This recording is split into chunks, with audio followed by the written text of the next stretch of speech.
ঘন ঘন আবহাওয়া পরিবর্তন আর আপনার বাচ্চার সর্দি কাশি নিয়ে কি আপনি চিন্তিত? বারবার নেবুলাইজ করার জন্য হাসপাতাল বা ক্লিনিকে দৌড়াতে দৌড়াতে আর বাইরের দূষিত আবহাওয়ায় ধুলাবালিতে আপনার ছোট্ট বাবু আরও বেশি অসুস্থ হয়ে যাচ্ছে না তো? বড় নেবুলাইজার মেশিনের জটিল ব্যবহার আর উচ্চ শব্দের কারণে বাচ্চারা ভয় পেয়ে যায়, ফলে সঠিক ডোজ কমপ্লিট করা কঠিন হয়ে পড়ে। উপরন্তু এর বেশি দাম আর বড় আকারের কারণে এটি বহন করা বেশ কষ্টকর। এই সব সমস্যার সমাধান হিসাবে পকেট ফ্রেন্ডলি মেশ নেবুলাইজার, এই ছোট্ট ডিভাইসটি আপনার পরিবারের জন্য সেরা সমাধান। এটা ব্যবহার করা খুবই সহজ।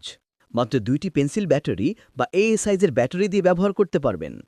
এছাড়াও একটি টাইপ সি পোর্ট রয়েছে, যার মাধ্যমে আপনার মোবাইলের চার্জার বা পাওয়ার ব্যাংক দিয়ে খুব সহজে ব্যবহার করতে পারবেন। লো, মিডিয়াম এবং হাই মোড থাকায় প্রয়োজন অনুযায়ী নিয়ন্ত্রণ করা যায়। এটি সম্পূর্ণ নীরব হওয়ায় বাচ্চারা ভয় পাবে না এবং ঘুমান্ত অবস্থায়ও সহজেই ব্যবহার করা যাবে। এই ছোট্ট ডিভাইসটি শুধু বাচ্চাদের জন্য নয়, এটি বড় বয়স্কদের শ্বাসকষ্ট বা হাঁপানির চিকিৎসায় সমানভাবে কার্যকর। প্যাকেজে থাকছে একটি মেশ নেবুলাইজার, বড় ও ছোটদের জন্য 2টি নরম মাস্ক, মুখের মাধ্যমে ব্যবহারের জন্য একটি মাউথপিস, একটি USB to type C cable এবং ব্যবহার নির্দেশিকা।